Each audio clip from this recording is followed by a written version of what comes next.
मैं राम सिंह सर, कक्षा 11 कला वर्ग, विषय समाजशास्त्र, भाग 2। इसके पहले वाले भाग 1 में हम लोग देख चुके हैं समाज से आप क्या समझते हैं, समाज की अवधारणा, समाज की प्रमुख विशेषताएं। इस भाग में हम लोग देखेंगे एक समाज किसे कहते हैं।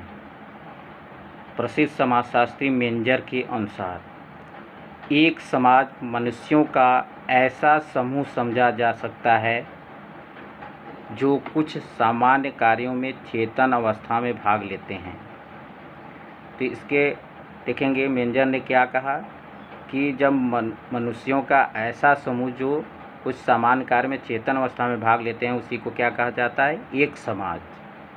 अब आगे हम लोग देखेंगे समाज और एक समाज में अंतर।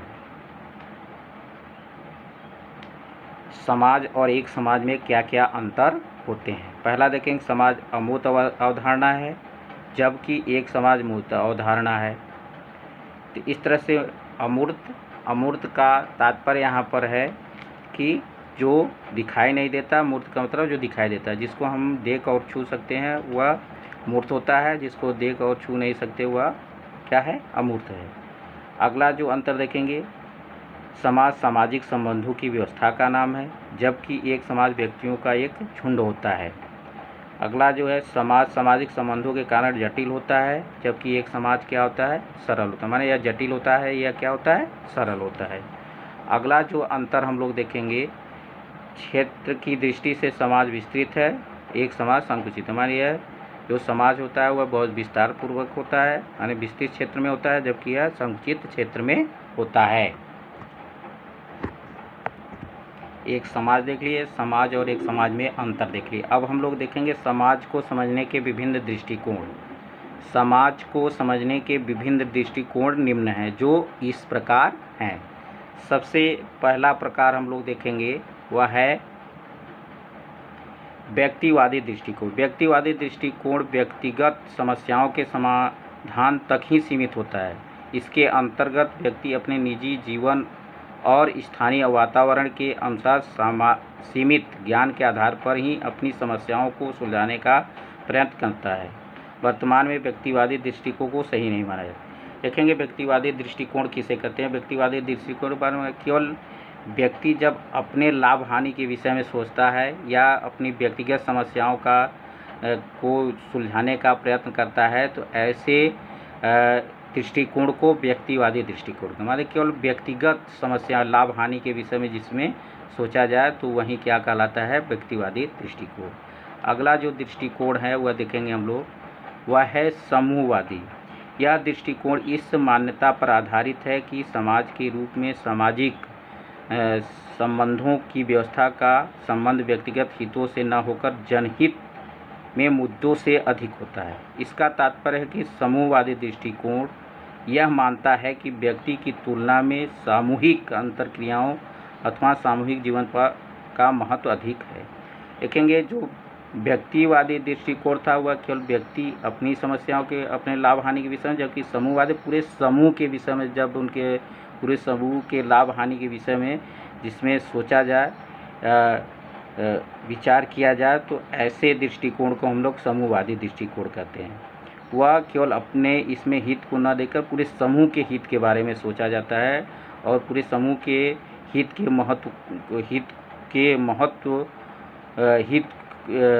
के महत्व को समझ दिया जाता है या पूरे समूह के हित से संबंधित कार्यों को किया जाता है तो उसे ही हम क्या कहते हैं, समूहवादी। यानी पूरे समूह के लाभ हानि के विषय में विचार किया जाए या सोचा जाए या उसको महत्व दिया जाए तो उसी को हम लोग क्या कहते हैं, समूहवादी दृष्टिकोण। अगला जो देखेंगे है दृष्टिकोण, अगला वह बहुजन दृष्टिकोण। बहुजन दृष्टिकोण को अनेकतावादी दृष्टिकोण भी कहा जाता है। इसके अनुसार समाज का तात्पर्य संबंधों की उस व्यवस्था से है जो एक दूसरे से भिन्न संस्कृतियों, धर्मों, प्रजातियों, भाषाओं और विचारों वाले लोगों के द्वारा स्थापित होती है। यह एक ऐसा दृष्टिकोण है जो समाज की अवधारणा को पहले से भिन्न रूप में स्पष्ट करता है। तो इस तरह से देखेंगे कि बहुजन समाजवादी दृष्टिकोण क्या होता है। इसमें जब भाषा के आधार पर, संस्कृति के आधार पर या धर्म के आधार पर या विचारों के आधार पर जब कोई समस्याएं उत्पन्न होती हैं तो उन समस्याओं का जब निदान निकाला जाता है तो उसे ही बहुजन दृष्टिकोण कहा जाता है। यानी समूह केवल समूह के विषय में होता है। इसमें धर्म के आधार पर, भाषा के आधार, जाति के आधार पर जब कोई समस्या होती है उसका समस्याओं को हल किया जाता है तो ऐसी दृष्टिकोण को ही बहुजन दृष्टिकोण कहा जाता है। तो इस तरह से हम लोग देख लिए कि व्यक्तिवादी दृष्टिकोण क्या होता है, व्यक्तिवादी दृष्टिकोण क्या होता है, समूहवादी दृष्टिकोण क्या होता है, बहुजन दृष्टिकोण। अब आगे हम लोग देखेंगे समाजशास्त्र का उद्भव एवं विकास। 19वीं शताब्दी के विद्वानों में अगस्त काम ने भी फ्रांस में एक सम्मानित स्थान बना लिया था। देखेंगे उद्भव और विकास के बारे में देखें तो सबसे पहले देखेंगे जो फ्रांस के प्रसिद्ध समाजशास्त्री थे अगस्त कांते, वह पूरे फ्रांस में अपना एक स्थान बना लिया था।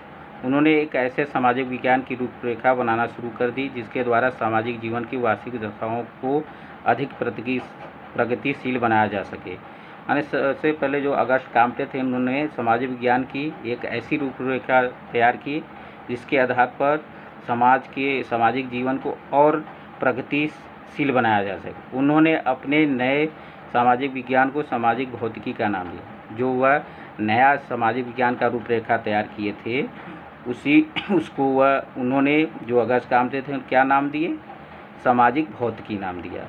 और शीघ्र ही दूसरे लेखकों ने कांट के विचारों को लेकर जो टिप्पणियाँ दी उन्हें देखते हुए यानी कुछ और प्रसिद्ध समाजशास्त्रियों ने इनके इस विचार पर अपना विचार दिया। तो उन विचारों को देखते हुए 1838 ईस्वी में कांट ने समाज का व्यवस्थित अध्ययन करने वाले को समाज के शास्त्र के नाम से संबोधित किया। जब इस तरह से सभी ने किया तो वो जो समाज के बारे में व्यवस्थित अध्ययन में किया जाता था, जिसके अंतर्गत समाज का व्यवस्थित अध्ययन किया जाता था, उसी को समाजशास्त्र का नाम दिया।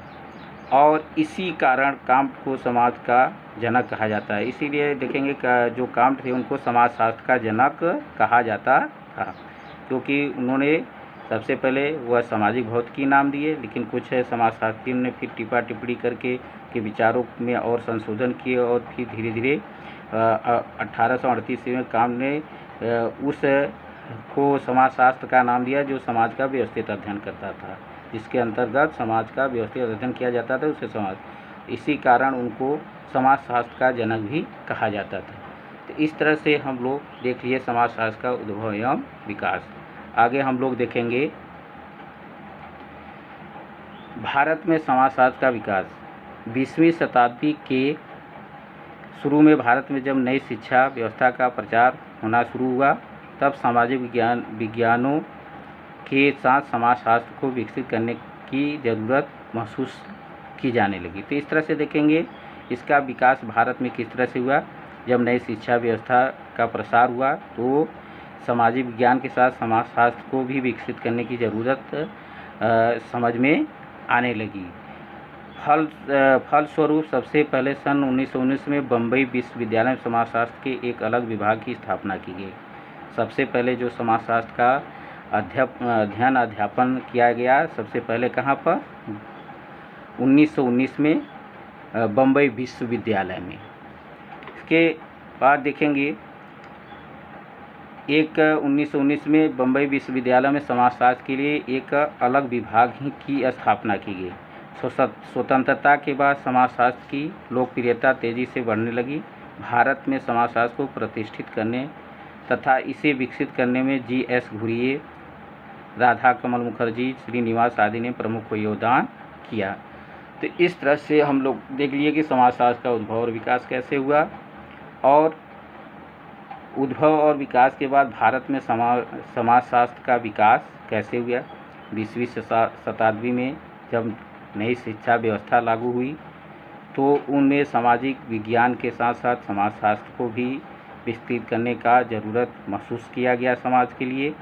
तो सबसे पहले वहाँ 1919 में बम्बई विश्वविद्यालय में समाजशास्त्र का एक विभाग बनाया गया और फिर स्वतंत्रता के बाद समाजशास्त्र को और लोकप्रियता इसकी बढ़ी और इसको भारत में समाजशास्त्र के विषय में या विकसित करने में जो प्रमुख समाजशास्त्रियों का योगदान था उसमें जी.एस. घुरिये, राधा कमल मुखर्जी, श्रीनिवास आदि का प्रमुख योगदान था, जिन्होंने और भारत में भी समाजशास्त्र का विकास किया।